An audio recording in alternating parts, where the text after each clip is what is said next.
Exclusive. Chilling reason Epstein wanted to wipe out Andrew and Sarah Ferguson relationship in 2011. Convicted sex offender Jeffrey Epstein was provided with a reputational management plan to rehabilitate his image, and he was advised to cut all ties with Andrew and Sarah Ferguson. Andrew and Sarah Ferguson might wish they could wipe their ties to Epstein from the public imagination, but it turns out the desire went both ways. In 2011, the convicted sex offender was provided with a document that aimed to rehabilitate his public image, and Epstein's team advised him to cut all ties with the former Duke and Duchess of York. The document emerged with the recent release of thousands of files from the late financier's estate, and saw the billionaire advised by PR experts on how to rebuild his brand after his 2008 guilty plea for child sex trafficking offenses.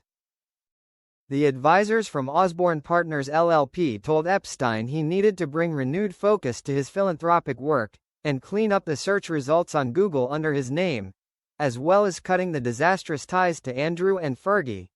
The document was produced after the Daily Mail had published the allegations made by the late Virginia Giuffre, who accused Epstein and his girlfriend Ghislaine Maxwell of sex trafficking her, and Andrew of sexually assaulting her 3 times, allegations Andrew firmly denies.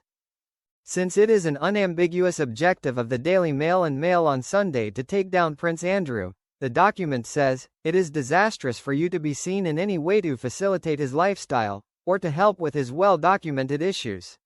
Their sole interest in you and Ghislaine is as a means to attack Prince Andrew and Sarah Ferguson.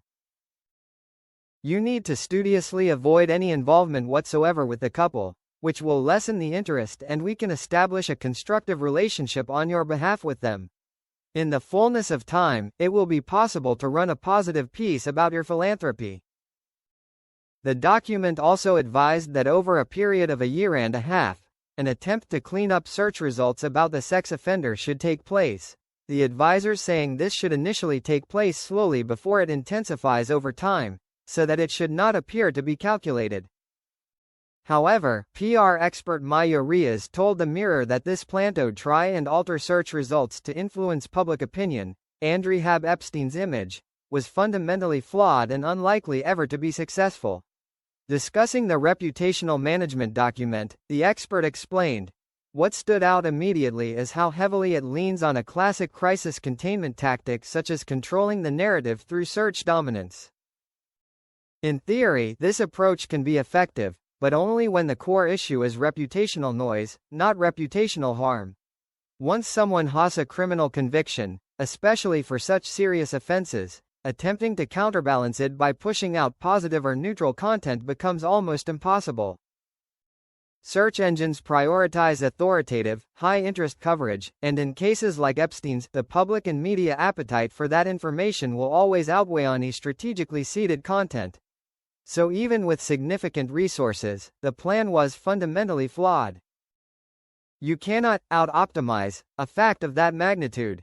At best, the tactics might have diluted some speculative commentary, but they could never have shifted the center of gravity away from the conviction itself."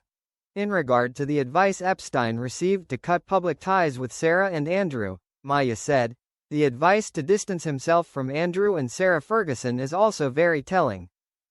From a reputational standpoint, associations are often as powerful as actions. For people like Epstein and Maxwell, who operated quietly behind the scenes yet relied on influence to maintain access, proximity to high-profile figures can be a double-edged sword. On one hand, they lend credibility and on the other, they heighten scrutiny. Andrew and Sarah were already carrying their own reputational challenges, and aligning with them would only have amplified Epstein's vulnerabilities at a time when he could least afford it. His team would have recognized that any additional exposure, especially alongside individuals attracting media attention, would worsen his situation. Overall, the PR expert explained, without behavioral credibility, it's incredibly difficult for someone to change their public image. In essence, the strategy outlined in the document reflects a common misunderstanding, which is the belief that reputation can be fixed with visibility alone. In reality, true reputation management requires both narrative control and behavioral credibility. Without the latter, no amount of PR architecture or search manipulation can hold.